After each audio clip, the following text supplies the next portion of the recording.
What's up, Guardians? I started this recording yesterday to do this kind of like weapon overview and talk about the armor and the exotics and everything that came out with Ash and Iron yesterday, and the file corrupted, so it's gone. I'm re-recording it now again, but I'm just gonna do the weapons this time, keep it simple, do it kind of fast because the last one took a while, and I'd rather do this fast so I can get it out sooner, hopefully today, to get you guys the updates on all the weapons that are coming out that you need to pay attention to. So I am gonna go through pretty much all the weapons, I believe, is what I have pulled up here. We're going to skip over the ones that are uninteresting or don't really have anything noticeable about them. I'll mention them and point them out, but I'm going to tell you that there's nothing to do with them. I do want to do this pretty quickly, so I don't want to sit around for too long, but there is going to be some spoilers in here. There are raid weapons at the end and stuff about Festivals Lost later for October. So if you don't want to see those, I will try and tell you when it's coming up, but you'll see it right here after Dang MIDA is when we're going to get into the spoilery stuff, if you want to call it that, as well as we are going to talk about the exotics in just a minute. So if you don't want to see the exotic acts for whatever reason, that will be in here. So just kind of try and skip over that. Let's go ahead. We're going to start off with Unfall, which is actually a pretty decent option, I think. It is an arc rocket sidearm. It is meant to replace Dang in the Sturm and Dang combo. So this lets you, use Sturm with a special weapon and as a rocket sidearm. I think that fits the bill pretty well. That's kind of what we've been doing with sidearms for the last year or so. The unfortunate thing is this doesn't really beat the original arc rocket sidearm that I can't remember the name of right now, but the one from Warlord's Ruin. This doesn't have Volt Shot, and with the high kill speed of rocket sidearms, I think Volt Shot's very good for chunking ads. Jolting feedback, I feel like, might take too long to proc on a rocket sidearm. We don't have the numbers on here right now, and I don't have one to test it. So maybe it's only 2 or 3 shots, in which case maybe it's not that bad. But for ad clear and single target, I kind of prefer having Volt Shot because it's consistent. You're going to have it every time you reload and get a kill. So it is just a very reliable perk. Jolting feedback's reliable if you're dumping it into tankier targets, but that makes it worse for ad clear. So Volt Shot can kind of do both. Now on the other hand, if you are not using it for the arc synergy, you just need some damage, you've got One for All on here and Master of Arms. So if you are going to do Sturm and this at the same time, I'd probably recommend Disruption Break and Master of Arms, because you want to be switching between them. Disruption Break will boost Sturm's damage even more. Master of Arms will get powered up on any kill, making sure that you are able to keep this procced and keep giving your Sturm overcharge rounds. Or if you're going to run it by itself, take Lead from Gold. I think Lead from Gold is just the fact of picking the left column. I wouldn't say this is an improvement, more of a side grade to Indebted Kindness. That's the arc one. I think this is more of a side grade than an upgrade, unless you really want the tiering system or to enhance, because this can have enhanced perks and Indebted Kindness cannot. Now, Burden of Guilt is back for Iron Banner. This is a adaptive frame fusion rifle. Not the best in any situation. Typically, we're using rapid fires in PvE, and then I don't know what people are using in PvP right now, if you're even using fusions. I haven't played PvP very much. This is going to be PvE focused, by the way, if you haven't noticed. I'm mostly doing PvE stuff. I'm going to have it labeled as PvE. If you're looking for PvP, maybe I'll say some things, but I'm not really focusing on that. I will skip over it. For PvE, we do have a new perk in here called Crystalline Corpse Bloom, which makes it so that rapid kills with this weapon will spawn a stasis crystal. So you can think of it kind of like how Hatchling got the change where getting non-precision kills will give you 1 Threadling spawn.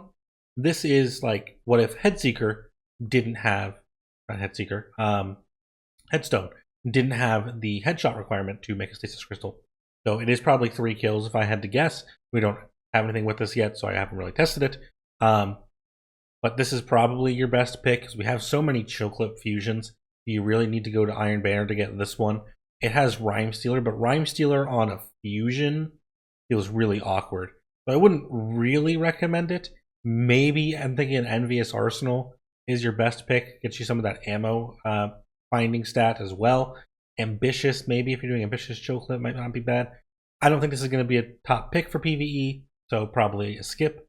Seraphine Haze is a stasis submachine gun. This is dropping from Pinnacle Ops.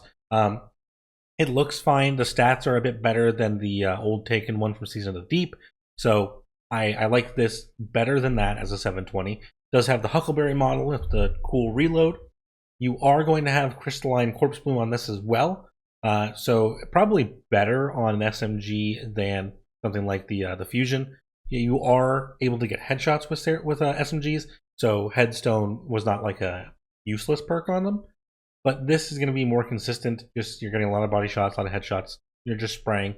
Much less to pay attention to. There is a new perk on here called Collective Pugilism. You'll see in a couple other weapons as we go forward, where picking up a elemental pickup will make it so that your weapon gives you melee energy every hit for a short duration.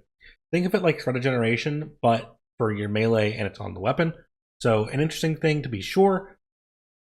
Maybe use it on Hunter if you're doing some fealty stuff, but generally, I think Crystalline Corpse Plume is your best bet, and then it's probably Attrition Orbs or different measures. In the left column, Demo's pretty good, solid pick. Rhyme Stealer, because it's a primary, I think that's pretty self-explanatory at this point. Now, for our first exotic, this is the Season Pass exotic, the Rocket Pulse, which is doing more damage per shot and over its reserves than Midge Retrograde, but at a lower DPS because you have to manually detonate your rockets after they attach to the target. You can see down here. If you do hit 6 rockets and detonate all 6 on one target, you will suspend them with this perk in here. So all in all, pretty solid. Like its damage is good. It's awkward to use a little bit, but I kind of like the scope more than regular sights. I don't know. Weird exotic overall. Not going to take over the meta, I don't think, but a definitely fun thing to use with Stranded if you want to do suspend, if you need to suspend stuff, anti-champion, unstop things going on. Consider this exotic. The Catalyst, we do know, is in the Season Pass, and it just makes it so that when your weapon gets the explosive hits, it will also unravel enemies, which is pretty good. Unravel is a great effect. It's a little bit overkill on something like this, where you have so much access to it, because typically once you proc Unravel once in a fight, that's going to be all you need, because it spreads pretty much infinitely across the room. But still, solid. Who would not take extra damage? You know what I mean? Wolf's Bane is going to be the exotic mission exotic that we're going to get in October on the 7th, I believe. So this is our axe, which is basically just a sword. It does not have guard like the swords do, so you can't block with it. Instead, you have these handles. Each of them scales up its damage resist. As you go down, it's going up on this screen. As you go up, you will have more and more endurance on your endurance bar, which will be straight damage resist. But the fallback for that, or the shortcoming, is the higher you go up, the longer you have to be in combat to get that effect. We don't know the total duration of that, but think of it like Frenzy, and the higher you go, the longer it takes for this to proc, it looks like. Now, on its own, this is a nanite sword, so it's like Outbreak kind of in terms of its flavor, but it is not a straight Siva weapon. It makes Quicksilver nanites that I haven't seen in gameplay, but I imagine they're silver, and it is solar, so that when you are hitting targets with your light attacks, you will generate more energy for your heavy attack, and you will make nanites that will heal you. Once you make them, and they'll come over to you and then give you HP. So kind of like Lament. What if Outbreak was a healing weapon for yourself kind of idea? It is a sword. You're going to have decent ammo. I don't know exactly what the ratio is going to be for making nanites, but this will charge a bar as you collect nanites for your other ability, which makes it so that when you are full, you can hold R to activate like a war cry with the weapon, basically. So your light attacks will do more damage, and your heavy attacks will be Burning Maul's Heavy Slam that sends out a Fire Cyclone, and it's fire solar stuff, and I feel like it should be white because it's Quicksilver, but we can't have everything we want, I guess. Overall, I doubt it's going to be the meta. It's a sword. Swords are not typically above and beyond like that. However, I do think this will be a pretty fun weapon to go ahead and get your hands on when the mission comes out. Also, there are a couple of catalysts we should really talk about. There's Attrition Orbs, Relentless Strikes, and Burning Ambition. Relentless Strikes is probably your best pick of these three because getting more light attacks in will get you more nanites. And there is the one that's actually exclusive to this exotic, which is what I think is your first pick, which makes it that your Quicksilver nanites give you more health with the more of your bar you have progressed. And then while you have Nano Assault active, which is the hold R to Warcry thing, taking damage will make nanites nearby. And I assume you have to go pick them up. If not, they just come to you and heal you, which is, I guess, pretty good. I like the idea of it, but we're going to have to really see how these handles pan out and all of that. Fighting Impactor is a Iron Banner 140 RPM hand cannon. It is now solar instead of arc. It has Heal Clip Burning Ambition on it, which if you don't like 2-round burst, this is your 140 option for that. Other than that, I would not pick this thing up for PvE. It's got mostly PvP stuff. Haliatus. This is the Strand rocket launcher that we saw in the Edge of Fate gameplay stuff. It should be dropping from like regular solo and fire team ops in the portal. So it's got that Bray legacy. You can't see the origin traits here, but it has Bray legacy on there, so you're getting energy for hit. And it's got some interesting stuff going on. I don't think this is going to like become the meta of rocket launchers, right? But this does have interesting things I want to talk about. One, it's got honing on here, a classic. It does have Reaper's Tithe, which I've now learned is a 20 to 40% damage buff depending on how many enemies you kill. And then it does stow until you stack it, or until you shoot again. So you get 15 seconds of however many kills you stored up to that 40%. So I think this is like a decent pick in situations where you are going to be killing a lot of ads and then still have the ammo to use this on a boss. Reaper's Tithe seems pretty decent. 40% is bigger than even, honing times 5. So definitely a consideration to have when you're making enough ammo. And there is the new perk Aggregate Charge, which I may have skipped over on some other weapons, but we're talking about it now, which makes it so that when you deal damage to an enemy who has a elemental debuff on them, you only get a damage buff. I tested this today. It looks like approximately it is 10% per stack, up to 3 total stacks. So if you have 3 debuffs on the target, it'll lose 30%, and then 20% for 2 and 10% for 1. 4 or 5 will not increase the damage more. You can stack the same element. So for example, a suppressor grenade with undermining will count as 2 debuffs because they're weakened and suppressed. So that's 20% more damage on top of the weaken and all that.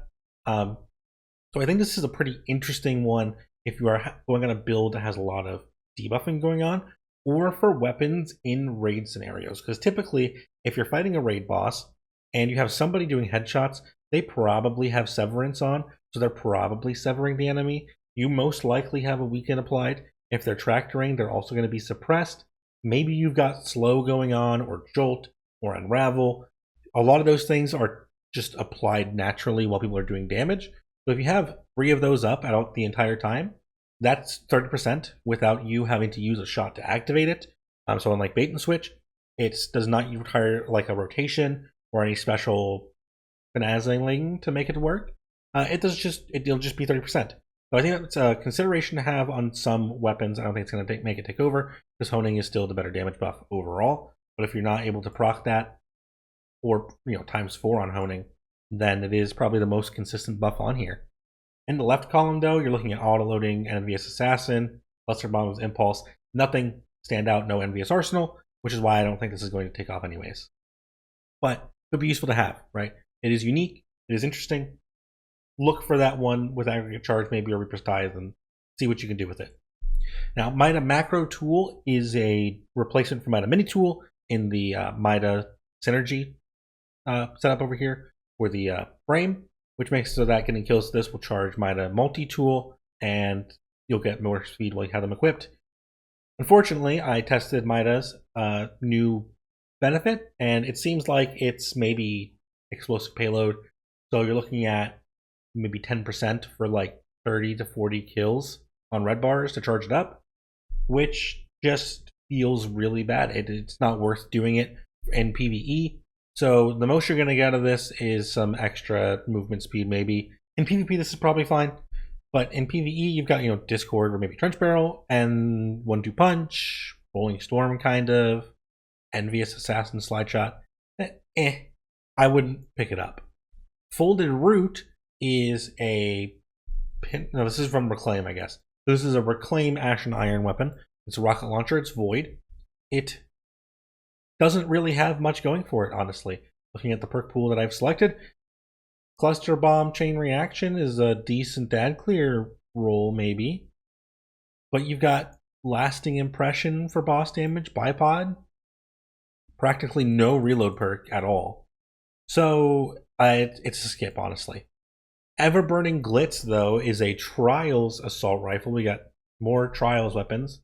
But this is Kinetic 720, better than Chroma Rush, probably better than Giver's Blessing, maybe. They're neck and neck. Giver's Blessing has Shoot to Loot, this does not. You get Attrition Orbs in the left column, though, so maybe you can make up for that, right? This does have some interesting new perks, and we'll see on more kinetic weapons going forward in this list today. I'm going to show those real quick. We have Bewildering Burst, which makes it that after you get a kill and you reload, instead of getting a kill clip effect, your next shot will basically flashbang, as far as I can tell. So that sounds pretty cool, honestly. For a kinetic weapon to be able to flash enemies, you are not having to use disorienting grenade launchers then. You can kind of use a primary for that. That would be pretty useful depending on how big the radius is, right? If it is just a very small one target blind, not going to be that useful. So we're going to have to wait and see how that one really does. And then we have Ancillary Ordnance, which is really, really interesting. I don't think it's going to sound particularly good, but we'll find out. Rapid elemental final blows and final blows on targets affected by elemental debuffs will prepare micro rockets. When you get a kill while it is charged, you will set off the rockets and they'll fly out of the enemy and go hit other enemies. You can stack multiple of these at a time. So my assumption is 3 elemental kills will charge 1 rocket, assumedly. Now, I'm sorry, and enemies with debuffs. So weakened, scorched enemies should prepare a rocket. If we can stack up to 3, maybe 4 of those, it could be pretty interesting burst damage. But you have to kill an enemy for it to go off, in which case it's not going to help you kill the enemy you're shooting with this weapon. It's going to help you kill a different enemy. Maybe it's kind of just adjacent to a firefly or a dragonfly. I don't know. Interesting.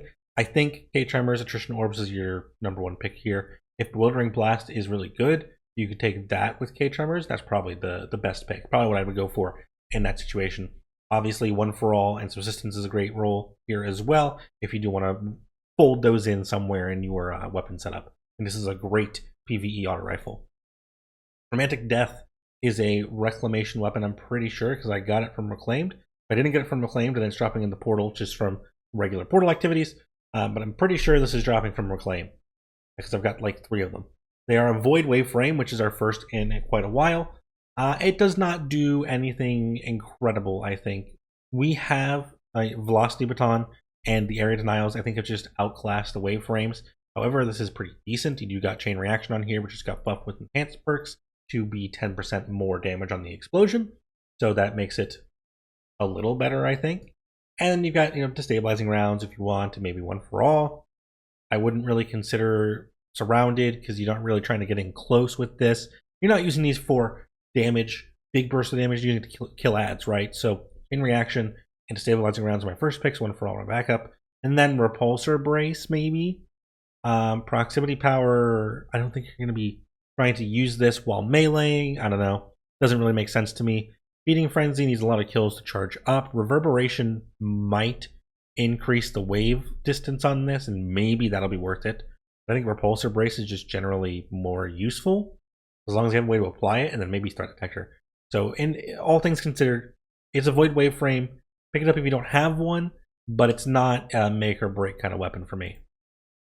Now, MIDA Mini Tool is back, as well as Drang, which will be next. These are same as they have always been, pairings for the exotic weapons. You are going to have a new refresh on the solar perks. So when this came out, Incandescent was brand new. This was during Season of the Haunted when Solar 3.0 launched. So Incandescent was new back then. Probably still the best pick on this. Burning Ambition is great if you're going to be using a solar build that will apply Scorch kind of naturally or pretty often. This will let you complete ignitions. So I would consider one of those 2. And if you just need damage, Frenzy. And then we've got Heal Clip or Attrition Orbs. I think there's like plenty of other solar SMGs that we have that have comparable roles, like Parabellum will get, Attrition Orb or Heal Clip with Incan and Frenzy. And that's basically the same weapon. So if you're picking this up, Burning Ambition is like the only new thing this has over the old versions. But it's okay. If you pick it up and it's a good roll, we might as well hold on to it, right? Drang is in much the same boat. You get Heal Clip and Incan and Burning Ambition. And then it's just kind of regular PvE perks. Disruption Break, something to consider, 50% more damage for kinetic weapons. Even if you're not using Sturm, if you're using a Sniper, that'll be pretty good. Or a Mountaintop or something like that. But in general, I would probably skip out on both of these for something more landmark and pronounced.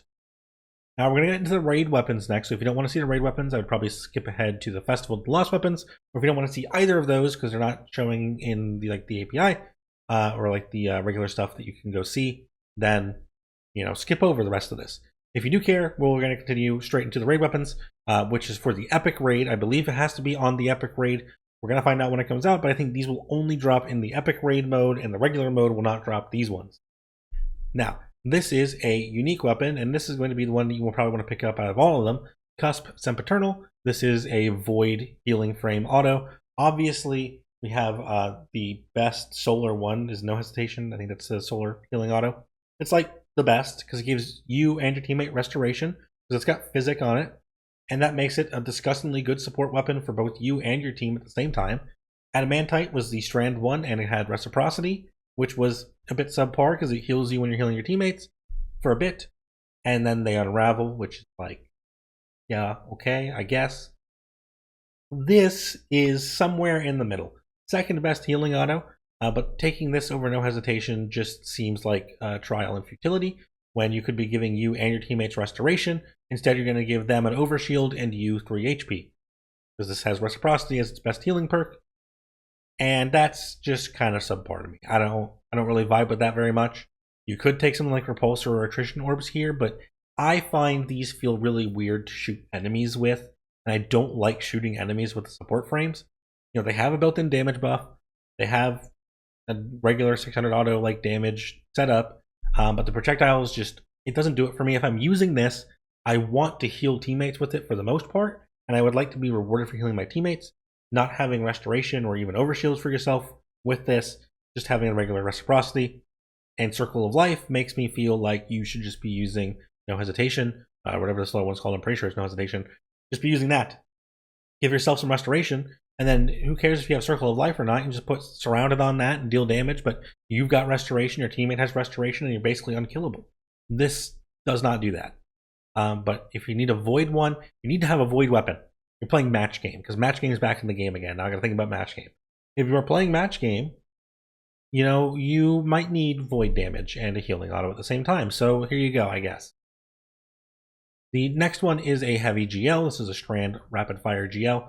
So probably the preferred frame, I think. I know they've gone back and forth with Rapid Fires and Adaptives, getting damage buffs and damage nerfs. I think Rapid Fires are still the preferred frame for GLs. It's just not as big or important as it was, and it's not the absolute meta right now. However, for Strand GLs, this is everything you need for a boss damage GL. If you don't have a good Strand one, this is the one to pick up. It's got Honing, Bait and Switch, and a new Aggregate Charge. So all 3 of the relevant damage perks, I think, going forward are on here, and you've got Envious Arsenal. And I think if you take anything else other than Envious Arsenal, you're just like playing yourself. Sure, you could take Impulse Amplifier, or maybe Auto Loading if you really want. But Envious Arsenal is like the de facto best pick for any boss damage heavy, in my opinion. Finally, for the raid, we have a new shotgun. It is a solar lightweight shotgun, and it's a lightweight shotgun, so it's about as good as you expect, which is to say, not really using it. It might get some use in PvP for the movement speed, but really people are using the precision frames in PvP for the pellet spread. And then in PvE, the damage doesn't really stack up. The fire rate's not amazing. We have 140s. We have aggressives that do more damage. This gets incandescent in the left column. I can give it that. Then we got trench barrel, maybe. Overall, no. This one's not really a thing to worry about, in my opinion. Now we're going to look at the Festival of the Lost Weapons next. You'll see they're all kind of green. This is the alternate shader version, the shiny. So for this, we have the bow, Hushed Whisper, which is a strand kinetic bow. It is a precision, so it's not a lightweight, which is kind of what I was waiting for the strand bows, but it's fine. You've got Wildcard on here. You've got Search Party still from last year. For damage perks, you've got, Aggregate Charge, which I don't think is going to be the pick on a bow like this. You've got Archer's Gambit, which is probably the best pick out of these. Then you got Successful Warm-Up. You've got Impulse Amplifier. You've got Tear. Maybe Tear's not a bad pick, You need some like Tear and Hatchling on this. Might be better than the one from Warlord's Ruin. But generally, I'm not using bows for subclass synergy a lot of the time. I would kind of prefer if I'm using a bow to get the most damage per draw, but this doesn't really have Archer's Tempo. So it's not my favorite bow. It seems okay to me.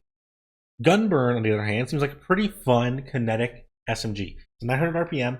Think kinetic funnel web or Recluse, right? Or it's a submission with a different model. So you get to move faster, 900 RPM, very solid DPS. Everybody loves these. They're not, the best right now, but SMGs are still good at what they do. You got Vice Stinger on here. You get that automatic reloading every now and then. And then it's got the new perks, the Bewildering Blast and the Ancillary Ordnance. So highly consider those. Otherwise, you got Kinetic Tremors on here. You got Attrition Orbs. And I think you could make do with like Pugilist or Threat Detector and then one of these. But in that case, if you're not going to be running these new kinetic perks, or at least one of them, right? If you're not going to be doing a K-Tremors and Bewildering Burst at least, then Multi-Mach is still probably your preferred pick.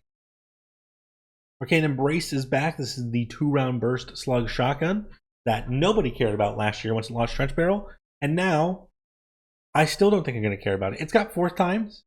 It's got aggregate charge and maybe precision instrument. So those are fine. Like, those are decent damage perks these days, but I don't think the frame itself is very good. So if you're looking at Festival of the Lost and you get this to drop, maybe give it a try. But I wouldn't say target farm it or anything like that. And finally, Submersion is the new heavy crossbow, which is stasis instead of arc, and it's going to get chill clip, which means this is like one of the best weapons in the game because you have infinite ammo chill clip on every shot, freezes in 2. That's pretty awesome. And this might be the reason they're taking the stasis things away for stunning champions. I don't know. Seems pretty up there for reasons to not be unstop anymore. Still think it should be. That's just me. You get High Ground, decent damage perk. Firing Line, decent damage perk. Aggregate Charge, decent damage perk. Headstone if you want a crystal. I think Chill Clip is the go-to pick. Impulse Amplifier will give you faster reloads. Bolt Scavengers, a maybe.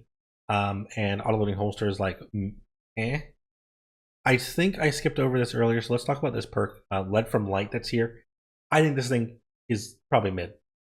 Picking up an orb makes your weapon kill provide extra green bar of progress. I don't think it's going to be enough to matter, even if it's like double for 1 kill. I don't think it's worth it. I'd rather take Impromptu Ammunition, which has a duration and can work with everything else, instead of the other way around. So I would skip that on pretty much anything you see it on. And that's it. That is all our weapons. This is going to be a good one. Obviously, I'll work a lot in there. Let me know what you think you want to be chasing on there. I am looking for the rocket sidearm probably because I think it'd be fun with Sturm. Sturm and Drang are one of my favorite OG D2 launch exotic setups. So I would love to be able to run that with an actual special weapon and see how Sturm does in the current meta after its changes. I'm not convinced it's going to be amazing, but hey, Lucky Pants works with it now, so maybe that'll be fun, right? Let me know what your favorite pick is. Going forward, I think later this week I'm going to do a melee tier list to go with the grenade tier list. Destiny's got new things to do, so I'm going to do them, and I will see you all again very, very soon.